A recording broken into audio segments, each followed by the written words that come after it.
Hello everybody, today on Pointlessly Relevant we will be discussing Infinity War. Yes, the Infinity War is coming, it's coming at the end of April, and there is a lot to talk about because the toys are starting to come out and that's starting to give us more and more clues.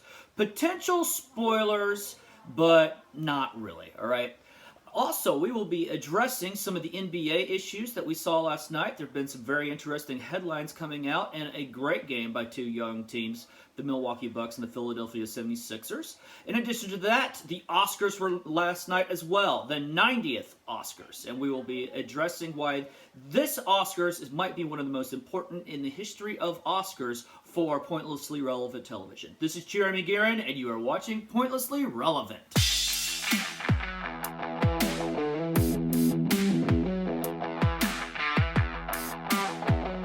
Good to see you guys, and I'm very excited to talk about the Infinity War. I've said it before, I'll say it a whole bunch of times. I am really excited for this film. I read this graphic novel back when I was in elementary school. It has been a long time coming. It is the big revolution. It is all of the MCU things, all of the items, all the movies coming together to fight Thanos. We're going to talk a little bit about that, primarily because one of the fans, again, Ryan McCormick, who has been killing it on our YouTube page and giving us requests, Ryan wants to know a few things about Infinity War, at least of my opinion. From Ryan, it says, how about your thoughts on the missing Infinity Stone? Because there is still a stone we're not sure about yet. The Soul Stone. Where are we so far where we know that the Ether is with the Collector, right? We know that the Tesseract was in Asgard, but now is with Loki. What else do we know? The Guardians of the Galaxy gave one of the stones, gave the Power Stone to the Nova Corps. We know that Doctor Strange has the Time Stone, which is one of the more powerful ones. But where is the Soul Stone? Where could it be? The first guess that most of us has was it was Wakanda.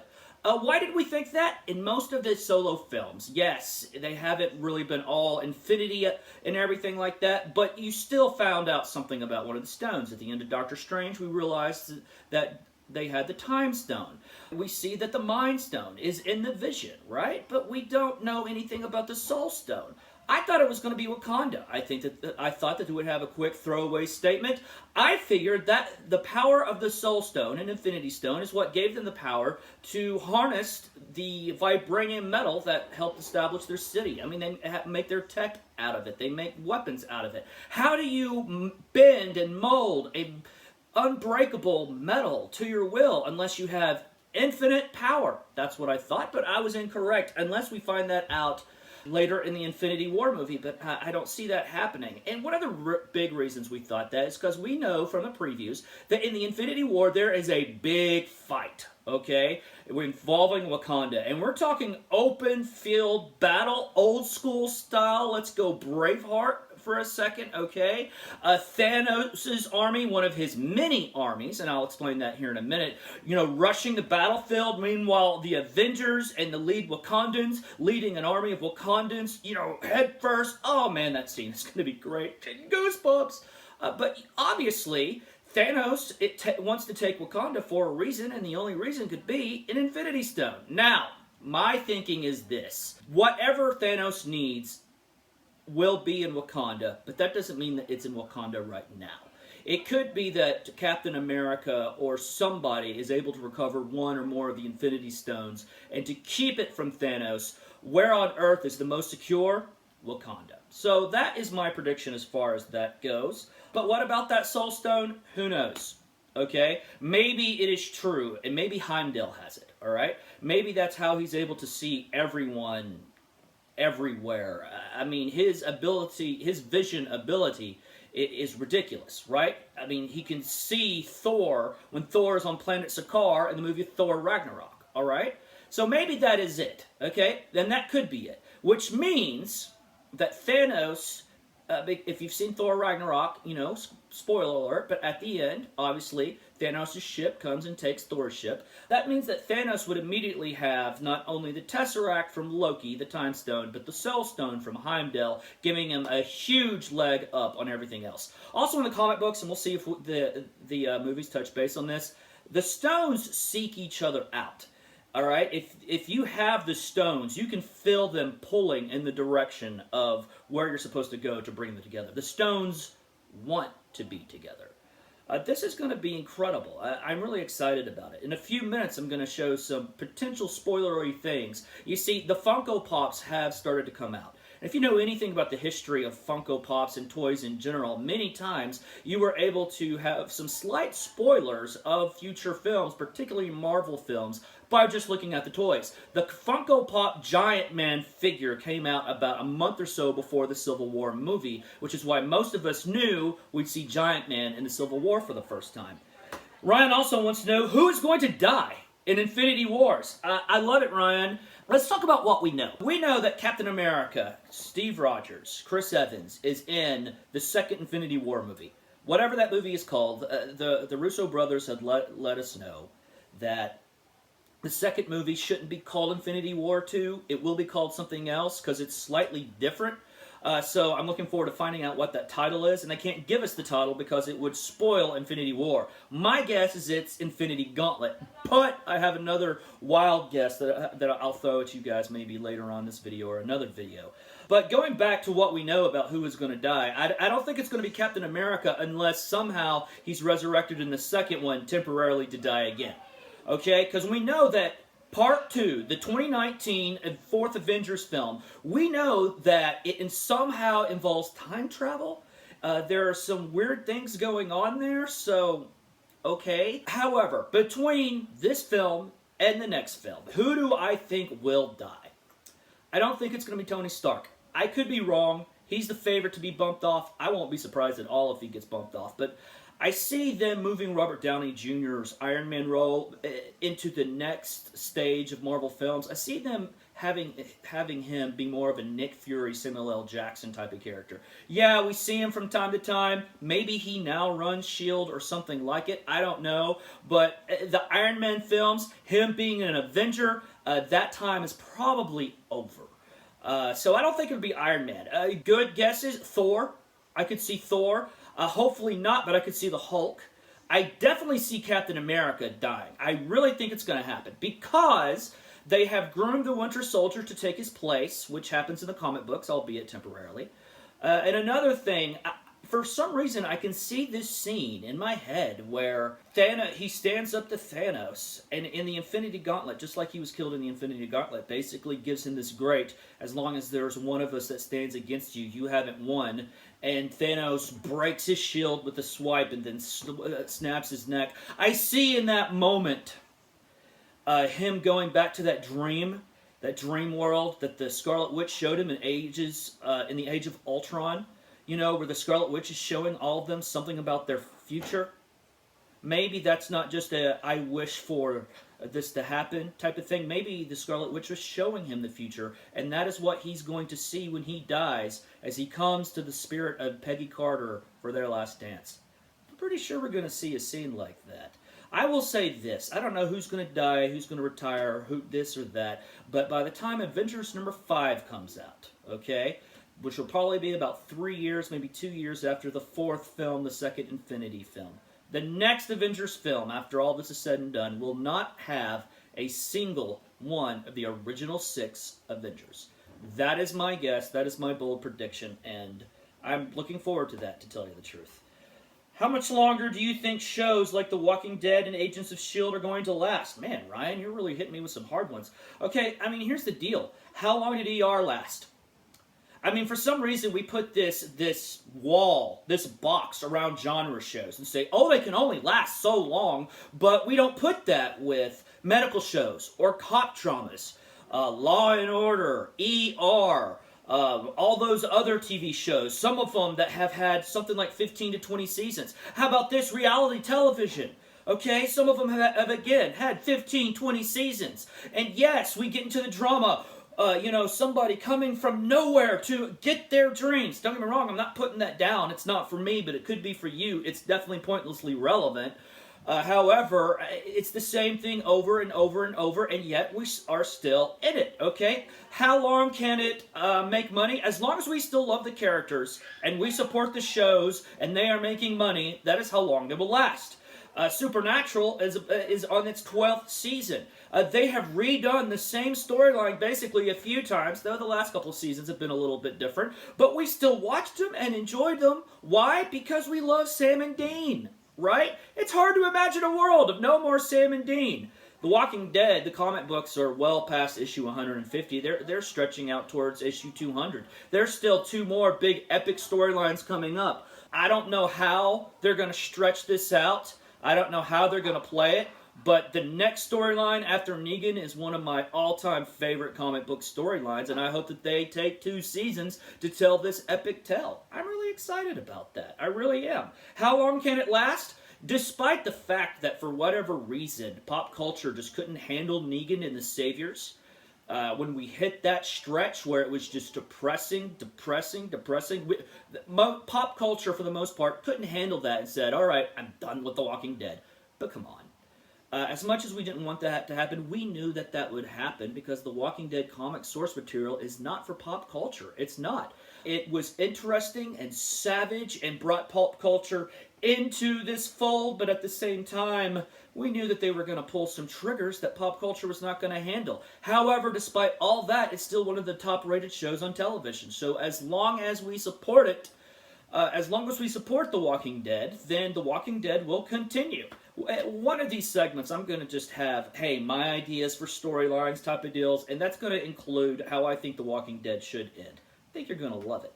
But as far as the Agents of S.H.I.E.L.D., that's a really good question, too. They made it to Season 5, which means syndication, and it is a miracle that they did that, all right? Why is that? Because the first episode of Agents of S.H.I.E.L.D., I liked it. I thought it was pretty good. But starting in episode 2, for about the next 15 episodes, was terrible.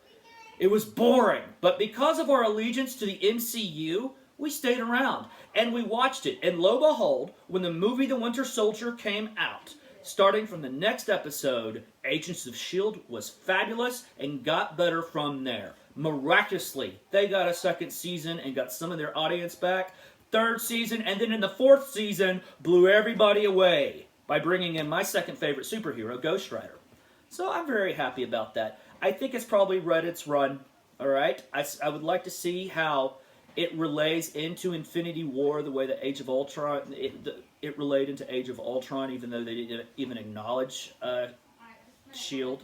I would love to see them acknowledge the hard work that's been done on the TV shows some point in the Infinity War, especially even if it's just a post-credit scene. They finally see that Phil Coulson is alive, because otherwise it's kind of feeling like you're messing with this a little bit too much. You say it's all in one world, but you don't acknowledge the hard work that's been done in the television shows. So there's that to deal with. This is probably its last season, but I could be wrong. Last night, moving on to another section, let's talk about NBA basketball. There was a really good game. It was the Milwaukee Bucks and the Philadelphia 76ers. Listen, I'm very high on both these teams. Everybody knows about Philadelphia and their great young talent. We talked about them already. Joel Embiid and Ben Simmons possibly luring in LeBron James. Another thing we didn't talk about, however, is that they have the Los Angeles Lakers protected first-round pick. If the pick falls, I believe, between 2 to 5, the Lakers get the pick, and Philadelphia gets another pick later on. I'm fuzzy about that. But if it doesn't, which means if it is number 1 or number 6 and on, it goes to Philadelphia. So that is potentially the number 1 pick, but at least it's a number 6 pick in a heavy draft, a 6 to 10 pick. You know, that could be another quality player to bring off the bench, or a possible star if you get that number 1 pick, or that is trade value that you could say, hey, LeBron, we will not only bring you in, but we'll trade this number 1 pick and maybe 1 or 2 of our other young assets to bring in another star to play with you, along with our young stars. Man, they could become really good really quick. Wow, the Milwaukee Bucks. Hey, guys, I'm about to shock you guys. At the beginning of the season, and still now today, although I'm very concerned about their coaching, both them and the Cavaliers, to tell you the truth. But talent-wise, I have them in the Eastern Conference Finals. That is depending on seeding. They're not going to beat Cleveland, but I also think they can beat anybody else in the Eastern Conference. So as long as they don't get Cleveland in the second round, I think they can make the conference finals. Why? First off, they've got the second best player in the conference, Giannis Antetokounmpo, the Greek freak. defensively, offensively, a juggernaut. You've watched him play. He's a top 10 player. He's great. He's fabulous. But they are not a one-trick pony. They've also got Chris Middleton, a 23 point per game pure shooting two guard. They've got Eric Bledsoe, an all-star quality point guard that brings some experience. They've got Thon Maker and John Henson, the two big men, to help them block shots and hit a little bit of perimeter shots.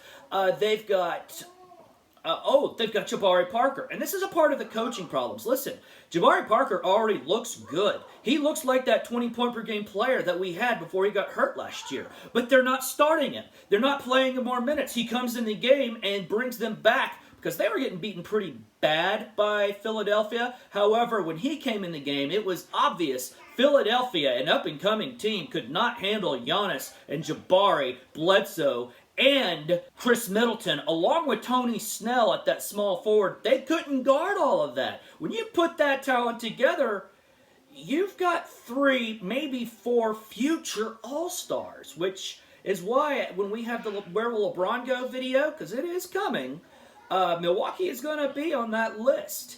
That is something to think about later. But guys, Milwaukee and Philadelphia, watching them play last night, it was like watching the future. And it was so much fun. Milwaukee came out and won the game, and it was fabulous.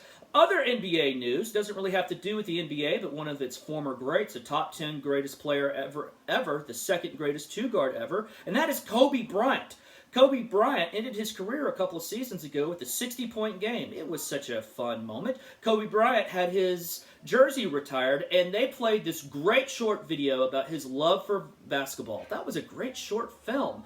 How great was it? Last night, Kobe Bryant won an Oscar. That's right. He won an Oscar for that, and to tell you the truth, I think it is well-deserved. The Oscars, not only in dealing with pointlessly relevant sports, bringing his short film in, it was kind of important for us genre fans. It really was. Listen, in the history of the Academy Awards, only one horror film has ever won Best Picture, and that was The Silence of the Lambs, and most people consider that a suspense, thriller, mystery type of film. It is classified as horror because it is a horrific film, but that is the situation. The Academy does not like our genre, all right? Now, back in 2008, actually the 2009 Oscars, which represented the 2008 films, they had a huge issue. Typically, up to that point, you could only pick 4 films. Well, they didn't pick The Dark Knight to even be nominated. Should it have won Best Picture? Obviously not. But they didn't even nominate it, and everybody went berserk. And so they realized we need to stretch this out. So now we get 8 to 10 films. Some people say, oh, that takes the bigness, the epicness of being nominated. No. You're still one of the top 7 to 10 films of over 1,000 films that come out each year. That is still an exclusive company. Nothing wrong with acknowledging some of the other talent. But a few genre films made it. One of my all-time favorite genre directors, Guillermo del Toro, a great filmmaker. Blade 2, one of my all-time favorite superhero films. One of my all-time favorite films, period. Hellboy, Hellboy 2, and several other great films. Kronos, that great vampire movie. So many other things. He recently did a film called The Shape of Water, which to me seems like the origin of Abe Sapien from Hellboy. But at the same time, he won the Best Director for this film. How great is that? And then the Oscar starts being announced for Best Picture, and we're thinking it's got to be Daniel Day-Lewis's last film, or it's got to be Lady Bird, that great coming-of-age drama.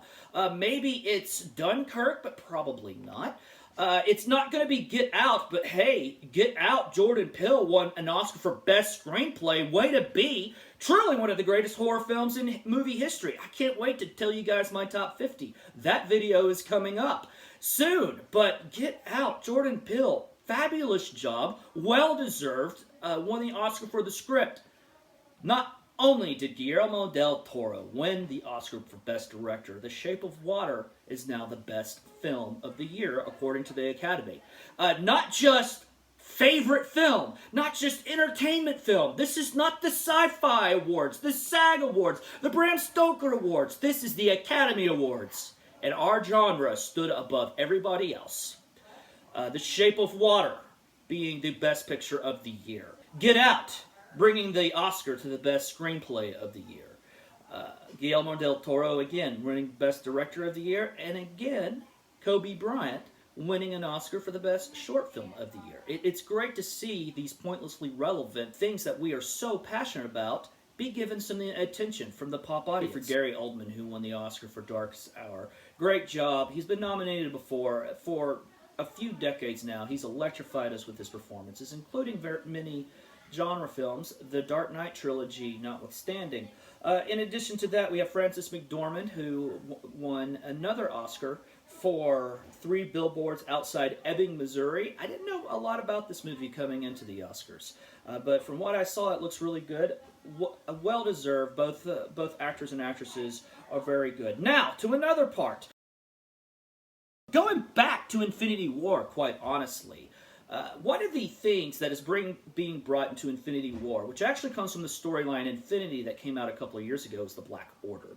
Now, the Black Order, from what I understand, are being called the Children of Thanos, but as we understand from the Guardians of the Galaxy film, that doesn't necessarily mean you're children. It could mean that you were kidnapped from a planet and tortured and raised by Thanos to become an ultimate killing machine. Well, he has that in the Black Order, and interestingly, each one has their own army.